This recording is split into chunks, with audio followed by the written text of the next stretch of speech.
চলে আসলাম নতুন একটা ভিডিও নিয়ে। আজকে চলে এসেছি বাজাজ শোরুমে। আপনার যদি যে বাইকগুলো আছে, আপনাদের পছন্দের যে বাইকগুলো আছে, সেগুলো তো কিন্তু দারুণ কিন্তু অফার কিন্তু আছে। আমি কিন্তু আজকে কোনো অফারে ভিডিও করব না, যেহেতু আজকে খুব শর্ট করে একটা ভিডিও করবো। শর্ট করে ভিডিও করার উদ্দেশ্যটা হচ্ছে, আমার পেছনে যে বাইকটা দেখতে পাচ্ছেন, এটা হচ্ছে N160। এই গাড়িটা হচ্ছে আপনার নতুন একটা কালার করছে, নতুন একটা আসছে। এটা হচ্ছে আপনার ডবল ডিস্ক কার্বোরেটর আসছে, নতুন একটা ডিজাইনে আসছে। তো আমি এই বাইকটার প্রাইসটা এবং কী পরিবর্তন আসে সে বিষয়টা নিয়ে একটু কথা বলবো। আর এই গাড়িটা কিন্তু এখন এই শোরুমে কিন্তু অ্যাভেলেবেল আছে। এটা 3টা কালার আছে অলরেডি, নতুন যেহেতু লঞ্চিং করছে 3টা কালার আছে। 3টা কালারই কিন্তু আপনি শোরুমে পেয়ে যাবেন। আর এখান থেকে বলে দিই, এখান থেকে প্রত্যেকটা গাড়ি, শুধু এইটা না, প্রত্যেকটা গাড়ি কিন্তু আপনি ডাউন পেমেন্ট সিস্টেমে পেয়ে যাবেন। ডাউন পেমেন্ট সিস্টেমে বিস্তারিত আমি ভিডিও ফাঁকে বলে দেবো, এবং আপনার যদি আরও বিস্তারিত জানতে চান অবশ্যই ভিডিওতে কমেন্ট করবেন।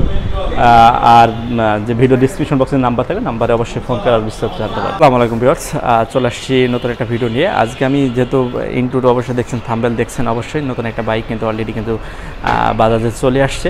সেটা হচ্ছে, আপনি একটু বলি, সেটা হচ্ছে N160 কিন্তু অলরেডি কিন্তু চলে আসছে। সেটা হচ্ছে আপনার আগেও আসছিল, সেটা হচ্ছে FI ABS ছিল, একটু ডিজাইনটা চেঞ্জ ছিল, গ্রাফিক্সটা চেঞ্জ ছিল।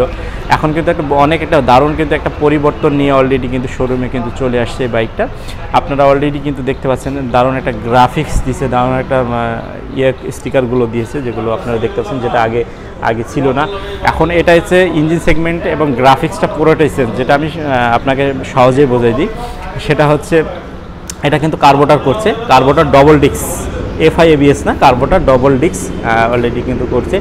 আর এটার মিটার সেগমেন্টের দেখা যাচ্ছে আগের মতোই আছে, কিন্তু এই হ্যান্ডেল সেগমেন্টের যেটা আছে সেটাকে কিন্তু একটু পরিবর্তন আসছে, একটু কালারফুল করছে। আর প্রত্যেকটা মানে ডিজাইনটাও কিন্তু অনেক সুন্দর করছে, দেখতে পাচ্ছেন অলরেডি। এই গাড়িটার কিন্তু আপনার 3টা কালার আছে অলরেডি, 3টা কালার।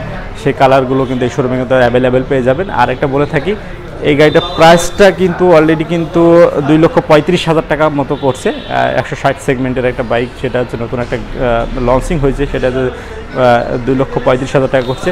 সেক্ষেত্রে আপনাদের একটা মেসেজ দিয়ে রাখি, সেক্ষেত্রে হচ্ছে আপনার যদি বাইকটা কিনতে ইচ্ছু হয়, বা দেখা যাচ্ছে টাকা কিছু কম আছে বা সংকটে আছেন, তাহলে আপনি কিন্তু সহজ কিস্তি দেবেন, ডাউন পেমেন্টটা কিন্তু অলরেডি কিন্তু পেয়ে যাবেন। আর এই বিষয়টা আমি একটু পুরোপুরি বলতে চাচ্ছি না, কারণ হচ্ছে আমি বলতে গেলে ভিডিওটা অনেক লং হয়ে যায়।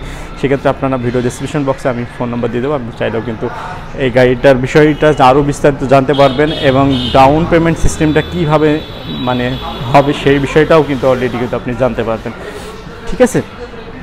আর যদি আপনারা অনেকে আছে যারা কমেন্ট করছেন, অবশ্যই ডাউন পেমেন্ট সিস্টেমটা অনেকে কমেন্ট করতে পারবেন। আমি যদি সময় পাই অবশ্যই আমি আপনাদের কমেন্টের উত্তর দেওয়ার চেষ্টা করব, প্রত্যেকটা কমেন্টের উত্তর দেওয়ার চেষ্টা করি। আর ভিডিও ডেসক্রিপশনে সেই শোরুমের ঠিকানা, ফোন নম্বর আমি দিয়ে দেবো, আপনারা চাইলে যত খুশি তত প্রশ্ন করতে পারবেন। অবশ্যই আপনারা এটা মনে রাখবেন, যেটা হচ্ছে আপনার যখন শোরুম খোলার টাইম সকাল 10টা থেকে বিকাল সন্ধ্যা 7টা পর্যন্ত আপনারা এই শোরুমটা অলরেডি খোলা থাকে। তার মধ্যে আপনারা ফোন দেবেন। তারা অনেকে দেখে রাত 12টা 1টার সময় ফোন দেয়, সেক্ষেত্রে আপনার প্রয়োজন নেই। তো বাইকটা আমি একটু দেখাই, ঘুরে একটু দেখাই, চারিদিকটা অনেক সুন্দর করছে। যেহেতু সুন্দরতা করতে বলতে কি, পরিবর্তনটা শুধু কালারের পরিবর্তন আসছে, যে আগের মতো যেরকম ছিল সেমই আছে, শুধু ইঞ্জিন সেগমেন্ট আর কালারটাই অলরেডি কিন্তু পরিবর্তন আসছে। তো তেমন কিছু বলার নেই। সেক্ষেত্রে আপনারা যারা পছন্দ করছেন অবশ্যই গাড়িটা নিতে পারবেন পছন্দ করে। শোরুমে কিন্তু অ্যাভেলেবেল আছে, আপনার চাইলে কিন্তু শোরুমে আসতে পারবেন। শুধু এই শোরুমে আসতে হবে এমন কোনো না, সারা বাংলাদেশ বাজার শোরুমেই আপনি বাজাজ যে পয়েন্টগুলো আছে, শোরুম পয়েন্টগুলো, সেগুলোতে খোঁজ নিতে পারবেন। সেখানে অলরেডি কিন্তু শোরুমে অলরেডি মনে হয় চলে আসছে।